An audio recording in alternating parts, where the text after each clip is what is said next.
Faut-il payer une escort girl? Faut-il payer une escorte?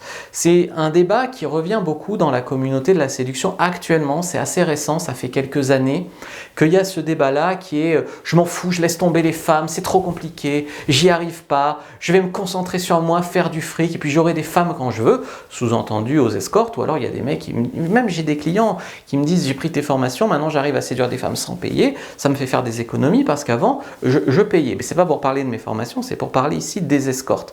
Est-ce que vraiment c'est une fin en soi d'aller voir des escortes? Il n'y a pas de jugement, vous allez voir dans cette vidéo. Donc certains d'entre vous envisagent de payer une escorte, soit pour voir ce que ça fait de coucher avec une bombe, soit parce qu'ils n'arrivent pas à se dépuceler, soit parce qu'ils veulent coucher avec une fille, ça fait longtemps, soit pour la différence d'âge, ils veulent une nana de 25 ans alors qu'ils en ont 50, soit parce qu'ils sont en couple et il n'y a plus de sexe dans leur couple et ils veulent du sexe facile sans risque discret. Il y a plein de raisons pour lesquelles tu peux envisager une escorte. Il y a des hommes qui ont déjà passé le pas et qui me l'ont raconté aussi par email.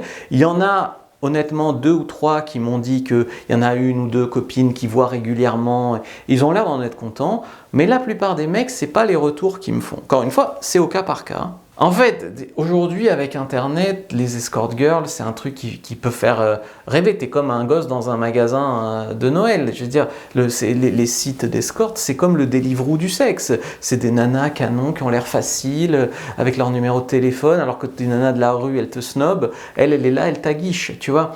Donc finalement, il y a un gros manque de sexe, il y a une grosse misère affective et sexuelle en France et ailleurs chez les hommes, et c'est là-dessus que ça développe, on va dire, la prostitution.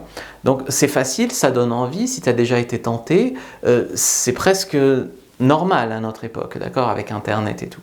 Premier problème, c'est très cher. C'est très cher. Quand tu vas sur un site d'escorte, tu vois que tu t'en sortiras pas pour moins de 100 € les 30 minutes. Hein. C'est hyper cher. Je veux dire, 100 € ou même 200 € pour 1 heure, tout ce que tu peux faire dans ta vie, quand tu peux draguer des filles gratuitement, t'en es là à payer des filles pour aller leur donner des orgasmes, tu vois.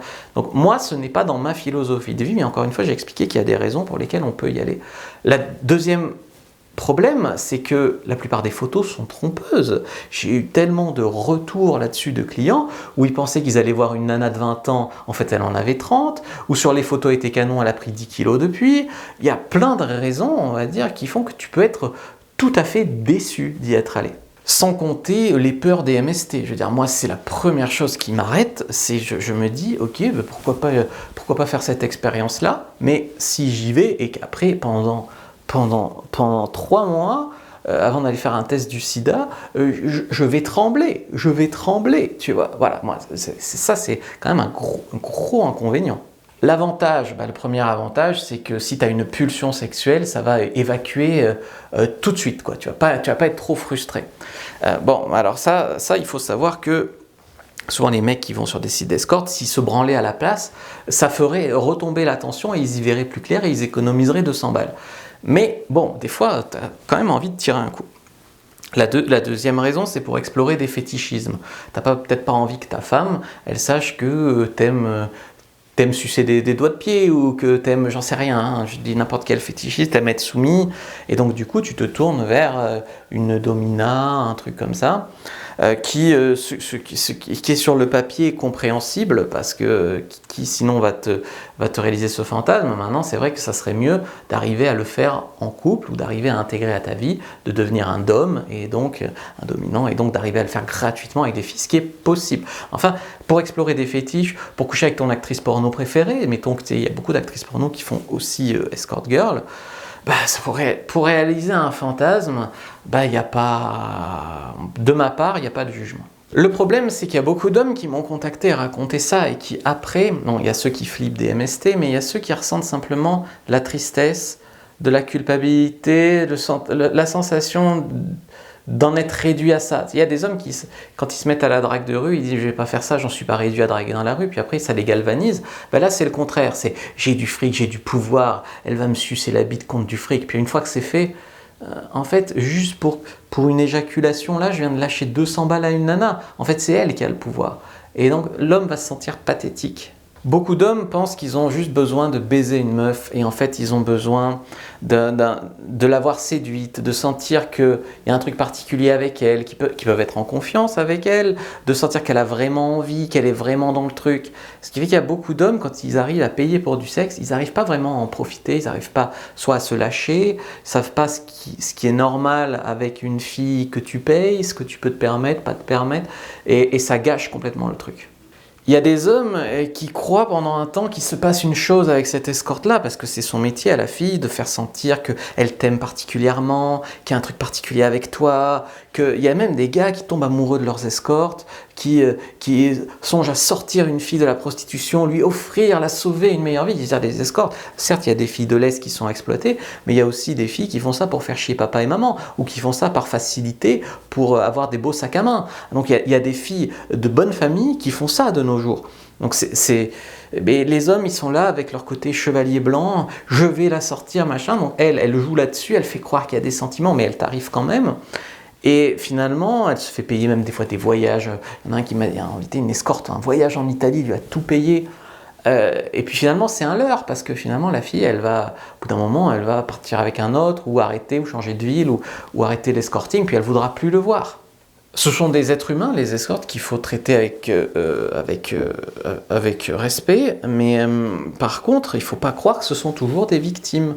Il y a une victimisation, beaucoup dans les médias, même des actrices porno, j'ai vu qu'il y a beaucoup de victimisation, mais finalement, c'est un moyen hyper facile pour des femmes de faire du fric juste avec leur cul, en fait. Et si, nous, en tant qu'hommes, si tu peux le faire, si tu es un escort boy pour gay, parce que l'équivalent, les hommes réagissent pareil que les femmes face à l'escorting, donc pour gay, ça marche. Si tu es un homme qui essaie de faire de l'escorting pour femmes, tu vas avoir 100 fois moins de clients qu'une femme aurait de clients facilement. Donc ça ne marche pas comme ça. L'échange sexe-ressources, c'est homme donne ressources à femme contre sexe. C'est ça qui est inscrit en nous. Et c'est ça qui est terrible, qui fait qu'il y a des femmes qui à la fois se victimisent et à la fois font un argent fou sur le dos de pigeons. Comme je t'ai dit, t'éjacules dans une capote qu'elle frotte un peu avec sa chatte, c'est tout. Et ça te coûte 200 balles, elle en fait 5 dans la journée. Il y a des femmes, c'est des chefs d'entreprise. Après, bien sûr, il y a des réseaux de prostitution de pays de l'Est ou même des réseaux qui exploitent des filles pour faire des pornos qui sont tout à fait pitoyables. Et que tu finances, parce que dans ce cas-là, c'est pas la fille qui a l'argent. Je veux dire, le gars, il tient sa carte d'identité, son passeport, son truc en otage, ou il menace sa famille en Ukraine. Et d'ailleurs, quand tu prends rendez-vous sur les sites, ça se trouve, c'est un mec qui te répond, et ça casse le truc. C'est comme sur OnlyFans, quand tu parles à des filles, tu crois que tu fantasmes sur elles, c'est un mec qui fait le chat. Bon. Et donc, tu es là, tu payes, puis l'argent, tu crois que t'aides cette pauvre fille, mais non, l'argent, il va au Mac. Donc, ça, il faut le savoir. Alors pour certains hommes, ça peut être d'utilité publique. Imaginons que tu es veuf, que tu n'as plus de vie sexuelle, que tu as 60 ans, 70 ans, et que ça peut te sauver d'une dépression. D'autres hommes, la plupart, ça les détruit, ça leur donne une fausse image de la femme, qui est toute des putes, la vie serait facile si j'étais une femme, voilà, c'est ça quoi. Moi, je vais pas te faire la morale, j'ai promis au début de pas le faire, moi je te le conseille pas, parce qu'il y a de fortes chances, à part si tu es dans le cadre de réalisation d'un fantasme, je sais pas, BDSM, coucher avec ton actrice porno préférée, moi je te le conseille pas. Après, si vraiment tu veux tenter l'expérience, pourquoi tu commencerais pas avec des entre-deux? Par exemple, te faire un massage érotique où elle te masse aussi la bite. Voilà. C'est pas vraiment de la prostitution, ça peut te faire du bien. Et peut-être tu peux commencer par voir ce que ça te fait, souvent c'est moins cher, de payer pour du sexe. Et après, c'est un raisonnement avec toi-même. Après, moi, je ne vais pas du tout encourager ça. Dans le pays où je vis, c'est légal. En Suisse, c'est légal. En France, les filles ont le droit de se prostituer, mais le client, c'est illégal. C'est n'importe quoi. Donc, moi, je ne vais pas du tout encourager ça. Je te donne mon avis. J'ai essayé de faire les retours que j'ai eus de clients. Ceux qui se sont mis à la drague, évidemment, qui ont eu des résultats, en tout cas, qui ont réussi à changer leur vie grâce à la drague, ils n'y vont plus.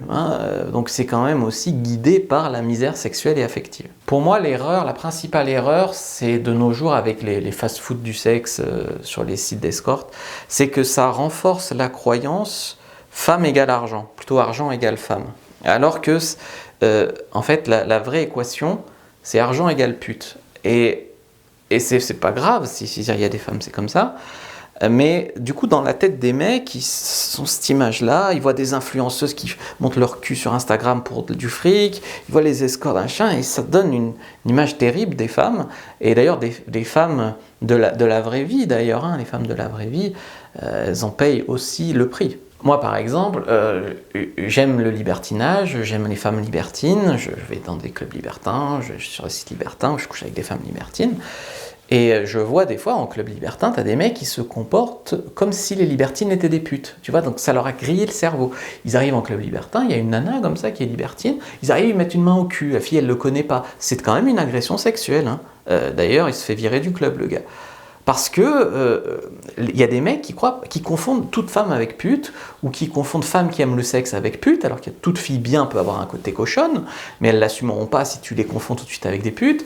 La libertine, elle t'a choisi, elle couche avec toi libertin alors qu'elle pourrait coucher avec un autre libertin, elle aime ça, en tout cas elle a envie de toi, ou en tout cas elle a envie de sexe en ce moment-là, et tu lui conviens, donc il y a vraiment une envie. Puis des fois, tu vas dire que tu payes le site de rencontre libertin ou le club. Oui, c'est comme tu payes la boîte de nuit ou Tinder ou Adopt, bien sûr. Mais tu payes pas la fille, c'est quand même autre chose. Il y a des gars qui me disent « Ouais, mais tant qu'à faire, je préfère payer la fille et être sûr de baiser. » Je comprends le raisonnement. Enfin, tu es sûr de baiser pour 200 balles, là où pour 20 euros, tu as un mois de drague sur Adopte un mec. Moi, en un mois de drague, je couche avec 5 filles. Donc c'est à toi de faire